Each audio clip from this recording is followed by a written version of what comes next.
Maybe it's time you stop pretending you can handle things on your own, my daughter-in-law Lauren said, her voice smooth and measured as she set down her wine glass at the dinner table, and my son Daniel didn't argue with her.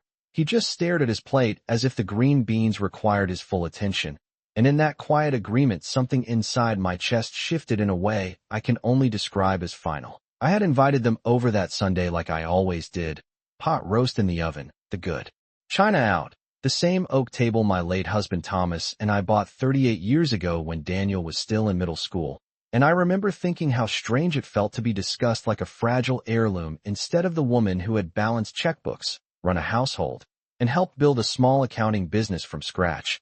I am 67 years old, not 97. And yet that night they spoke about me as if I were a liability, an aging subscription that needed canceling.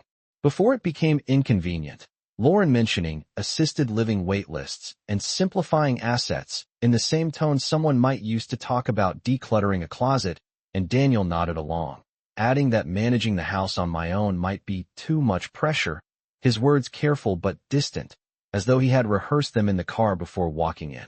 I folded my hands in my lap to keep them from trembling, not because I was weak, but because I refused to give them the satisfaction of seeing me rattled, and when Lauren suggested they could start overseeing my finances just to make things easier, I noticed how she avoided looking directly at me, how she addressed Daniel instead, as if I were a third-person concern rather than the person sitting 3 feet away. The house suddenly felt smaller, the ceiling lower, the air heavier, and I remembered the years after Thomas passed, how I had quietly paid off the remaining mortgage, adjusted our investments, learned to navigate online banking without asking anyone for help, waking up at 5:30 each morning to walk 2 miles around the neighborhood to keep my blood pressure steady and my thoughts clear, and it struck me how invisible discipline is to people who only measure worth by what they can control. I didn't raise my voice that night. Didn't remind Daniel, who stayed up until midnight helping him study for his CPA exams, who co-signed his first car loan, who watched his children every Saturday so he and Lauren could take weekend trips to Napa or Santa Barbara. I simply listened as they mapped out a version of my future that conveniently positioned them at the center of every decision. When dessert was served, Lauren reached across the table and said gently, "We just want what's best for you." And I smiled.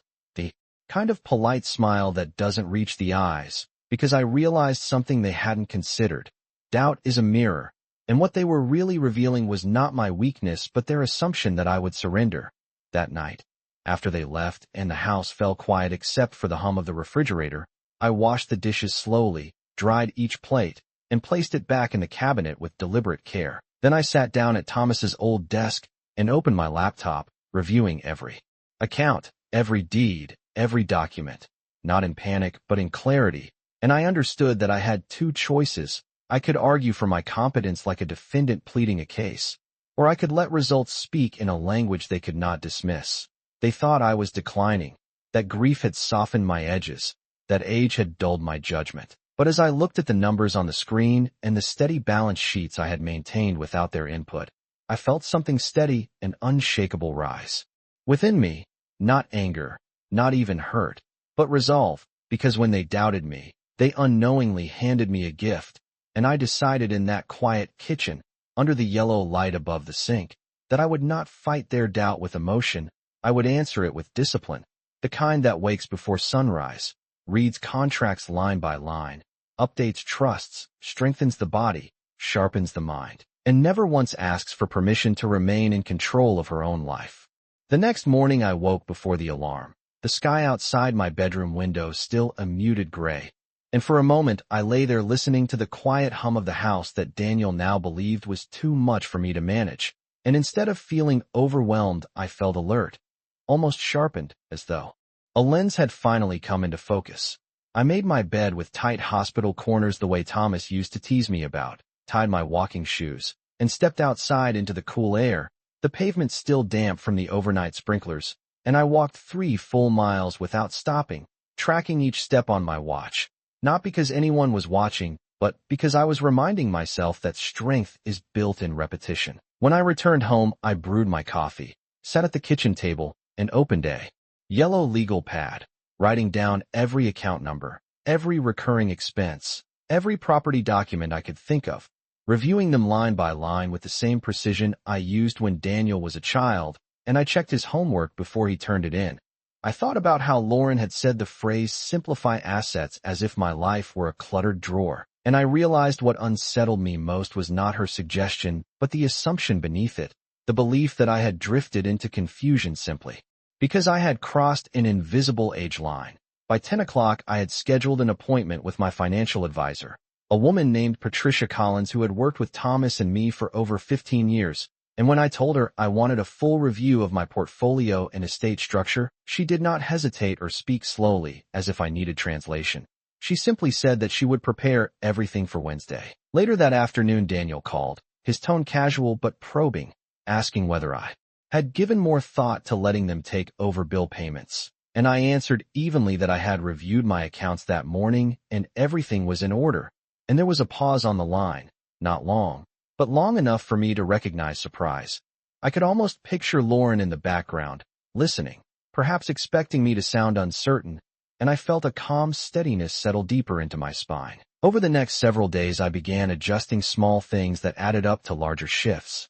I updated passwords, enabled two-factor authentication on every financial platform, placed my home into a revocable trust that listed me as sole trustee while I was competent and healthy, and requested detailed statements mailed directly to my private post office box rather than the house, not out of paranoia but out of prudence. Each action was quiet, almost invisible, and that invisibility felt powerful because it required no announcement, no argument at a dinner table, no defensive speech about my capability. When I met Patricia in her office, sunlight streamed through the floor-to-ceiling windows overlooking the downtown skyline. And as we reviewed the numbers together, she confirmed what I already knew, that my investments were stable, diversified, and more than sufficient to support me comfortably for decades. And as she spoke, I noticed how different this conversation felt from the one at my dining room table. Here I was treated as a decision-maker, not a project. That evening I returned home and prepared a simple dinner for myself. Grilled salmon and steamed vegetables, measured portions, balanced, intentional. And as I sat alone, I realized that discipline is not loud. It does not demand applause. It accumulates quietly in habits, in updated documents, in miles walked before sunrise. And while Daniel and Lauren believed they were preparing to step in and manage a fading woman, I was steadily reinforcing the foundations beneath them, brick by brick, document by document, breath by steady breath. It was the following Sunday when the doubt shifted from subtle to unmistakable, and I saw it clearly not in what was said to my face, but in what was said when they thought I would simply accept it. Daniel and Lauren invited me to brunch at their house, a bright modern place 30 minutes away with an open kitchen and white marble countertops that always felt more like a showroom than a home. And as I stepped inside, Lauren greeted me warmly, her smile polished, her hug light and careful, as if I might break under too much pressure. I brought a homemade blueberry pie, the same recipe Daniel loved as a boy, and I placed it gently on the counter while listening to the quiet rhythm of their conversation, noticing how often Lauren filled the silence whenever the topic turned toward me. Halfway through the meal, Daniel cleared his throat and mentioned that he had spoken with a colleague whose mother recently moved into a retirement community, describing it as active and social and safe, the word safe lingering in the air longer than the others, and I felt the familiar tightening in my chest, not from fear but from recognition. Lauren added that managing a 2-story house alone at my age could become risky, especially with stairs, and she said it kindly, almost sympathetically, but there was a confidence in her tone that suggested the decision was already forming without my consent. I set down my fork carefully, folded my napkin, and asked Daniel whether he had reviewed the quarterly statement I once helped him analyze when he first started investing, and he blinked, caught off guard, admitting that he had not had time, and I nodded slowly, letting the moment breathe, because I understood something important. Their narrative required me to be incapable, and any evidence to the contrary disrupted their script. Later that afternoon, while Lauren showed me a brochure for the retirement community, pointing out amenities like yoga classes and transportation services, she said, almost laughing, that it would be nice not to worry about paperwork anymore. And I looked at her steadily and told her that I had finalized my estate review earlier that week and that everything was structured exactly as I intended. and her smile faltered just slightly, a flicker of surprise crossing her face before she recovered. I noticed how Daniel shifted in his seat, how he glanced between us, and I realized that doubt had begun to travel in the opposite direction, not toward me, but toward the assumptions they had built. On the drive home, I kept the radio off and allowed the silence to stretch, replaying the brunch in my mind, not with resentment, but with clarity, because clarity is quieter than anger and far more useful. I understood now that this was not about safety or convenience. It was about control wrapped in concern, about positioning themselves as guardians before I had shown any sign of needing one. That evening I reviewed my documents again, confirming beneficiaries, adjusting language, tightening clauses that once felt generous but now required precision, and with each revision I felt steadier, not defensive but deliberate.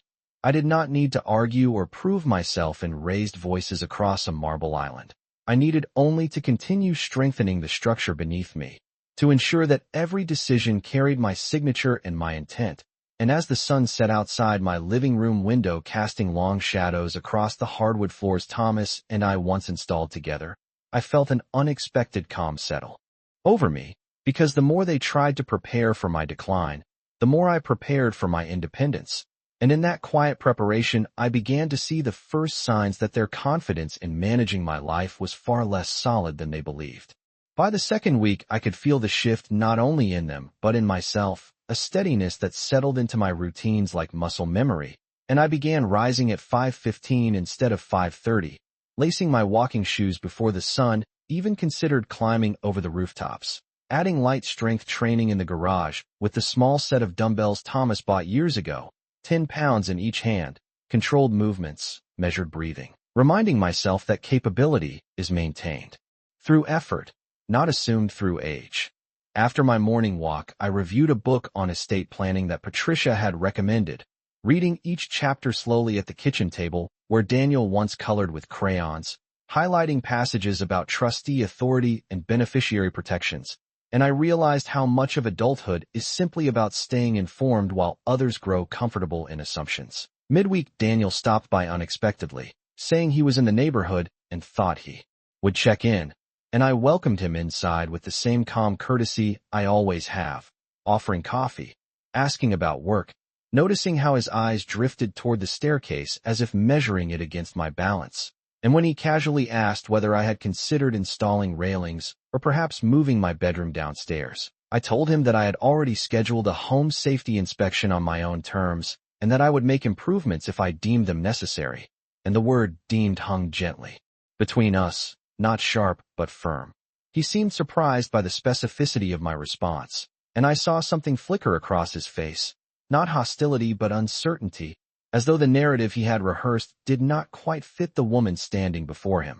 That afternoon after he left, I called an attorney recommended by Patricia and arranged a consultation to review my trust structure. And when I sat in that quiet office 2 days later discussing clauses and contingencies, I felt an almost academic satisfaction in understanding every detail, in asking precise questions, in choosing language that left no room for interpretation, because clarity is a form of protection.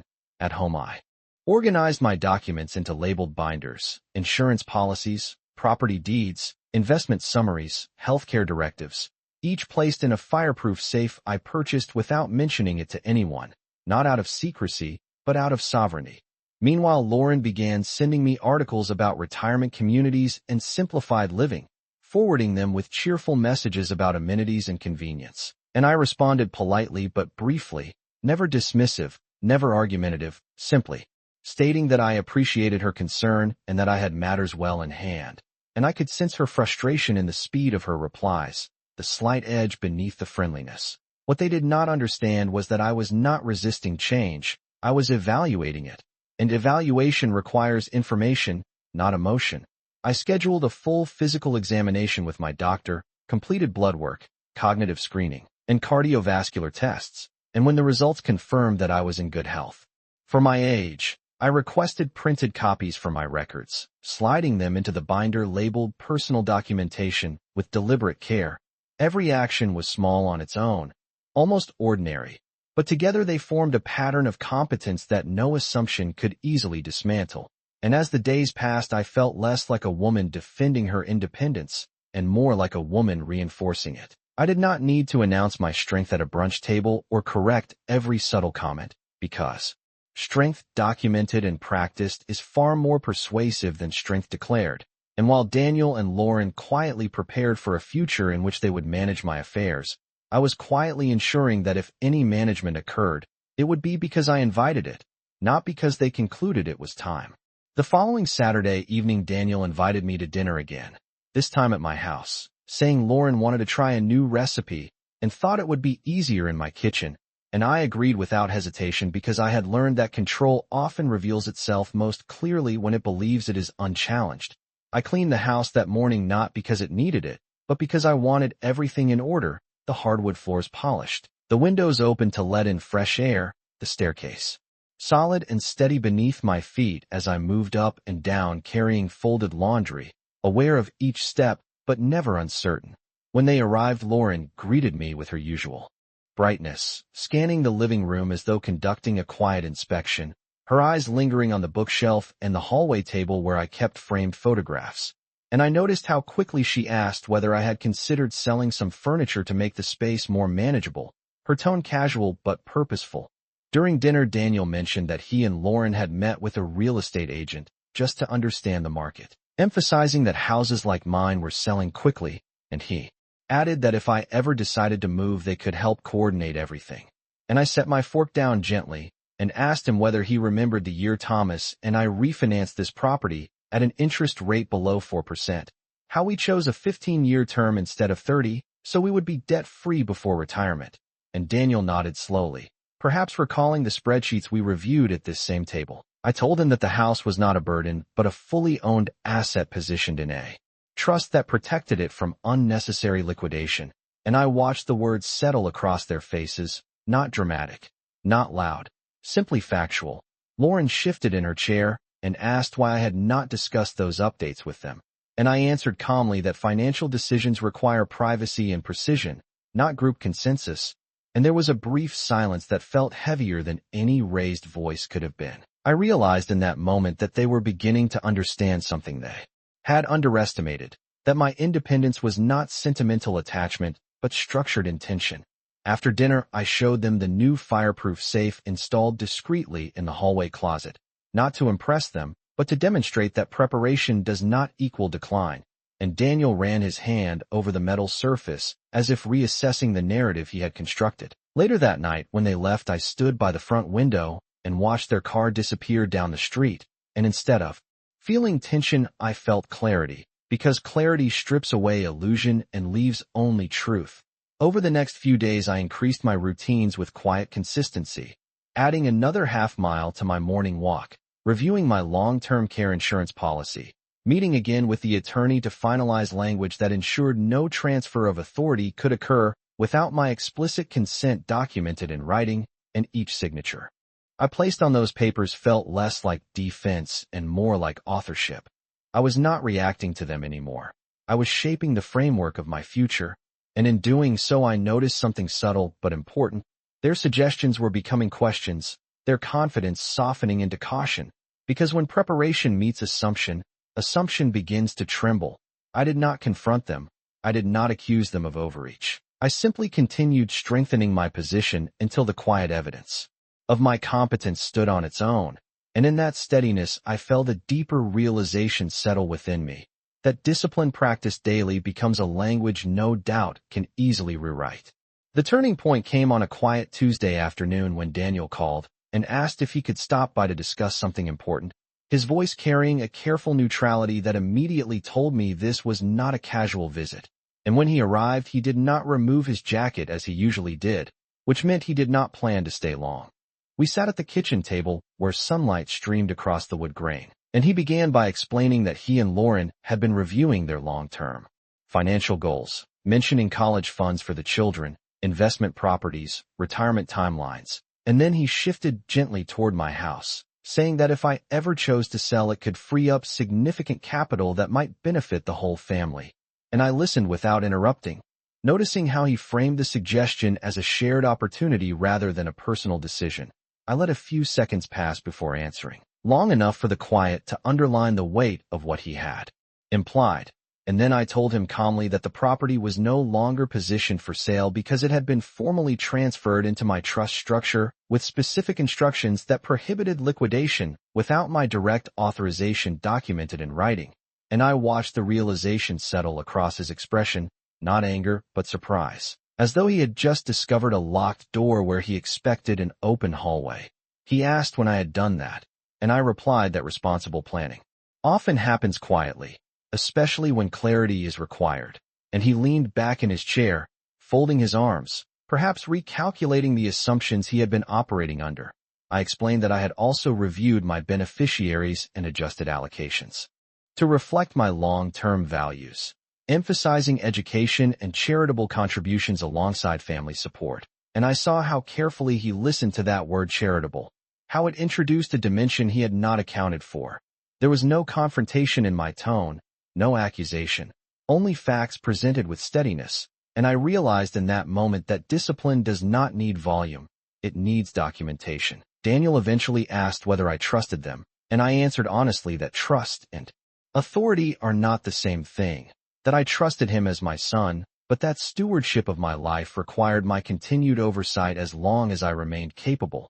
And I reminded him gently that my recent medical evaluations confirmed my health and cognitive strength. The conversation did not escalate. It simply narrowed, like a lens focusing sharply on a single truth neither of us could ignore, that I was not relinquishing control because someone else felt ready to assume it. After he left, I stood at the sink rinsing a single coffee cup, the house quiet again, and I felt neither triumphant nor wounded, only steady, because what had shifted was subtle but undeniable. They had begun to see the boundaries I had drawn not as resistance but as structure. Over the following days, Lauren's messages became less directive and more inquisitive, asking how my appointments had gone rather than suggesting what I should schedule next. And I recognized the change not as defeat on their part, but as recalibration. I continued my routines without alteration: early walks, strength training, document reviews, balanced meals measured in intention rather than indulgence, and I felt something settle firmly within me. A calm assurance that I was no longer reacting to doubt but outpacing it, because each prepared document, each clarified clause, each mile walked before sunrise reinforced a reality that required no announcement. That independence sustained by discipline is far more durable than any assumption built on age alone. The tension did not explode the way dramatic moments do in movies. It accumulated quietly, like pressure building behind a closed door, and I felt it most clearly at my granddaughter Emily's 8th birthday party, when Lauren pulled me aside near the kitchen island and said in a lowered voice that Daniel had mentioned my recent legal adjustments. Her words polite, but edged with something sharper beneath the surface.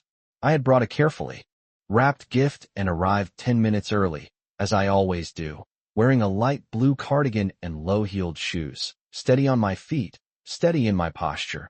And I noticed how Lauren studied me, as if searching for signs of instability that might justify her earlier concerns. She asked why I felt the need to formalize everything so tightly, suggesting that family should operate on trust. And I looked at her calmly and told her that trust thrives best when boundaries are clear, that structure prevents misunderstanding, and that clarity protects relationships from resentment. And for a moment she did not respond, her expression caught between disagreement and reconsideration.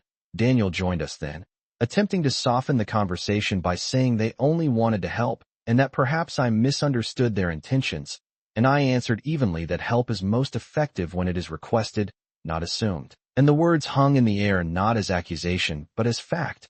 I could see that this was the first time they had truly encountered resistance that was not emotional but procedural, not reactive but prepared, and it unsettled them because there was no obvious weakness to address.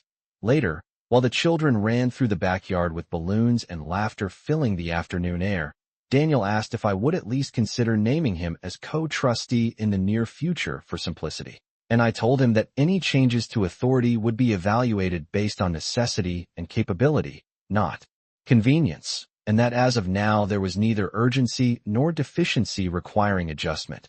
His jaw tightened slightly, not in anger but in frustration, and I realized that what they had expected was gradual compliance, a slow yielding disguised as practicality, and what they were encountering instead was deliberate continuity.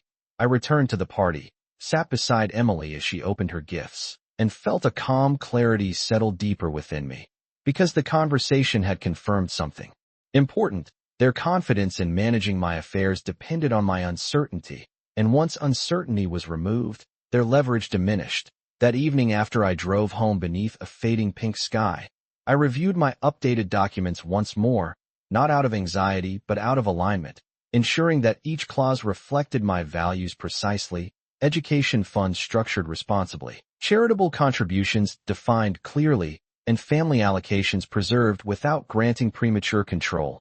I prepared a simple dinner: grilled chicken and steamed broccoli. And as I ate at the same oak table where this entire shift had begun, I recognized that the balance of power had subtly changed, not through confrontation but through consistency. I had not raised my voice, had not accused them of ulterior motives, had not dramatized their suggestions. I had simply responded with preparation. And preparation speaks a language that is difficult to argue against. In that quiet kitchen, under steady light, I understood that what unsettled them most was not my independence, but my composure, because composure signals confidence, and confidence anchored in action leaves little room for doubt to regain control. It was almost 3 weeks after Emily's birthday when the final misunderstanding revealed itself fully, not through accusation but through assumption, and I saw it clearly the afternoon Lauren arrived unannounced holding a folder, her expression composed but purposeful, as if she had rehearsed the conversation on the drive over. I invited her in, offered coffee, and watched as she placed the folder neatly on my kitchen table, explaining that she and Daniel had spoken with a financial planner about future efficiency and thought it might be wise to consolidate certain accounts under joint oversight to avoid complications later. And she spoke carefully, using phrases like proactive and responsible. But beneath her words I sensed urgency. I listened without interrupting, my hands resting calmly on the table, and when she finished I asked whether she believed I was currently incapable of managing my own affairs, and she quickly replied that it was not about capability, but about preparation, and I nodded because preparation was something I understood deeply. I told her that I had already completed a comprehensive estate review with both an attorney and a certified financial advisor, that my assets were positioned within a trust with clearly defined successor terms that would activate only upon verified medical necessity, and that all contingencies had been structured to protect not only me, but the integrity of the estate itself. As I spoke, I maintained steady eye contact, not confrontational but grounded, and I could see her recalculating, realizing that the infrastructure she hoped to improve had already been reinforced. She opened the folder anyway, sliding a few printed charts toward me, outlining projected growth if certain properties were liquidated and reinvested, and I studied them briefly before explaining that the house was not merely an asset but a fully owned property secured within a trust that explicitly restricted sale without my direct written authorization, and that my investment diversification strategy had been adjusted to balance stability with moderate growth. Her shoulders tightened slightly, and she asked why I had not informed them earlier of these changes. And I answered gently that independence does not require committee approval, especially when no deficiency exists. There was no anger in my voice, only clarity, and clarity often unsettles those who anticipated confusion.